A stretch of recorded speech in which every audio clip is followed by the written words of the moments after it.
Hi friends, this is Present Lifestyle. இன்றைக்கி fruit custard செய்கிறது எப்படின்னு பார்க்கலாங்க. என்னுடைய ப்ரெசன்ட் லைஃப் ஸ்டைலோட சேனலை லைக் பண்ணுங்கள், ஷேர் பண்ணுங்கள், மறக்காமல் சப்ஸ்கிரைப் பண்ணுங்கள். இன்றைக்கி நான் ½ லிட்டர் பால் எடுத்திருக்கேன். அதில் ஒரு 5 டேபிள் ஸ்பூன் மில்க் வந்து நான் தனியாக எடுத்து வச்சுருக்கேன். இந்த மில்க் எதுக்கு அப்படின்னு பார்த்தீங்கன்னா, இந்த கஸ்டர்ட் பவுடர் வந்து நம்ம டைரெக்டாக போட்டோம் அப்படின்னாக்கா நிறைய கட்டியாக நின்றுடும். ஸோ அதனால் கொஞ்சமாக நம்ம பால் தனியாக எடுத்துகிட்டு அதில் வந்து ஒரு 3 டேபிள் ஸ்பூன் கஸ்டர்ட் பவுடர் நம்ம ஆட் பண்ணி நல்லா மிக்ஸ் பண்ணி விடணும். இந்த கட்டியாக எதுவுமே இல்லாத அளவுக்கு நம்ம நல்லா மிக்ஸ் பண்ணி விட்டால் தான் நம்ம பாலில் ஆட் பண்ணும்போது கரெக்டாக இருக்கும்.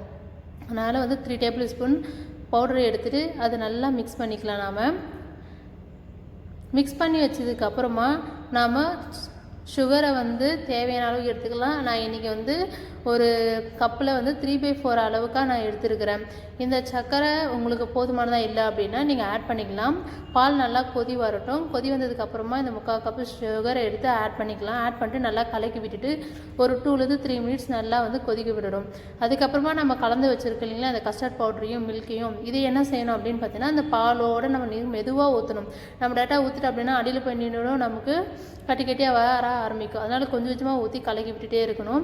அதுக்கப்புறம் ஒரு 5 மினிட்ஸ் நல்லா கொதிச்சு வந்ததுக்கப்புறமா நான் இறக்கி நல்லா கூல் பண்ணி விடணும். நல்லா வந்து ஆற விடணும். ஃபேன்லேயோ இல்லை ஆற விட்டதுக்கப்புறமா தான் நம்ம ஃப்ரூட்ஸ் ஆட் பண்ணணும். நான் இன்றைக்கி எடுத்துக்கிற ஃப்ரூட்ஸ் பார்த்திங்கன்னா 1 கப்பு பொமோகிரானேட், அதாவது மாதுளை எடுத்திருக்கேன், 1 கப் ஆப்பிள், 1 கப்பு செவ்வாழையை சின்னதாக கட் பண்ணி எடுத்திருக்கேன்.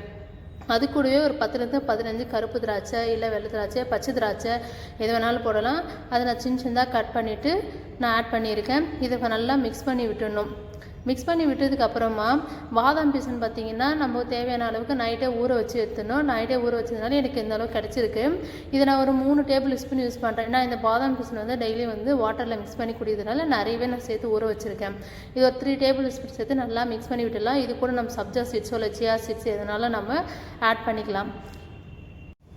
இப்போ இது மிக்ஸ் பண்ணதோட நான் நட்ஸ் எடுத்திருக்கேன். இங்கே பாதாம், பிஸ்தா, வால்நட்டு, அடுத்ததாக வந்து கருப்பு திராட்சை, இது எல்லாமே சேர்த்து முந்திரி, இது எல்லாமே சேர்த்து சின்னதாக கட் பண்ணிவிட்டு இதோட ஆட் பண்ணி நல்லா மிக்ஸ் பண்ணி விட்டுடுறேன். நல்லா மிக்ஸ் பண்ணிவிட்டு நம்ம வந்து ஃப்ரிட்ஜில் கூல் பண்ண போகிறோம். இது ஒரு 2 ஹவர்ஸ் இருந்தாலும் ஓகே. நான் 3 ஹவர்ஸ் வந்து நான் ஃப்ரிட்ஜில் கூல் பண்ணி வச்சுருக்கேன். இது கூட நம்ம வெண்ணிலா ஃப்ளேவர் இல்லை ஸ்ட்ராபெரி ஃப்ளேவர் ஐஸ்கிரீம் ஆட் பண்ணி நம்ம வந்து நம்ம குழந்தைங்களுக்கு கொடுக்கலாம்.